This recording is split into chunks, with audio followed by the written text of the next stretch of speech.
Newcastleton's an island within an island. We're basically 25 miles from Hawick, 25 miles from Carlisle, Hawick to the north, Carlisle to the south. It's a seriously friendly place. You ask anyone that comes, and we are very, very friendly and accommodating, and we'll go out of your way to help anyone.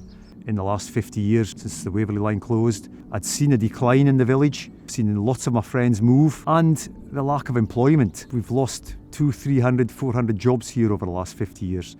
And it got to a time where he thought there's never going to be any help here. We didn't seem to be getting any help. And we were probably reaching a crisis point in the village when this land buyout came around, that we dropped our population from just about 1,000 to about 750. And it was quite frightening when we looked at the demographics and the age. That's, I think, what originally kicked us on to start change the demographics and get more younger people in here and to keep our young people here. First heard of the buyout, I think it was in May 2019. Within 2 or 3 nights of meeting, we already a plan devised of what we were going to do, and we approached Buccleuch, and thankfully Buccleuch extended the deadline from the August, extended it to the December. In the end, we probably had 6 months to raise approximately £1 million. You know, there were 7,500 acres we were offered, and in the end we took 750 acres because to us that was the best land for development. It was close to the village, and it was the land that the village knew. We've brought 2 or 3 projects now to fruition, so we've a proven track record in doing community work that benefits a small rural community. I think for this moment in time, we had the right people, we had the right combination of people. We had people who knew the funders, we had people who knew how to talk to government, who had very experienced business backgrounds, and then you had people like myself and 2 or 3 others from the village that understood the land. You could speak to the community and they trusted you. It was 100% agreement that we try and do this. They see the land as I see the land. It's their land. It was the land that you walked on as a child.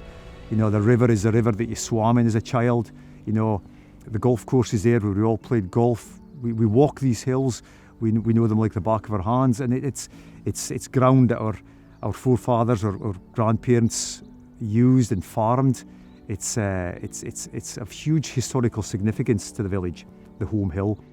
And you know, for any community that is thinking of doing the same, you've got, once you started, you've got to be in it for the long run. You can't just duck out halfway through. You've got to commit to doing it. Young families tend not to live here because of the isolation and because we don't have the facilities that other towns and villages may have. So the land buyout is such a marvellous opportunity for us to develop it for our young people, to encourage young families to stay in the village. We want people to come and visit, we want people to stay here, and we want all the opportunities, and by purchasing the land, that's what's going to happen.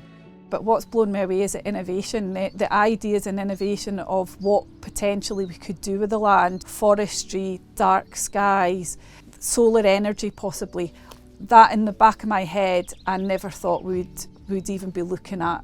But there's just so many different ideas that's coming up. Great ideas, you know, doable ideas, really realistic ones that will really benefit everybody in the community.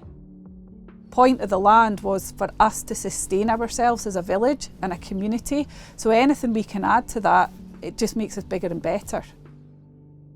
I want my children to stay here, yeah, I want my children to stay here. I want my children to want to stay here. I want them to love the community like I love it and be part of that community and grow up and have a family and stay here, be able to work here. I want there to be opportunities for my children that perhaps I didn't have in the village because we didn't have the facilities when I was younger.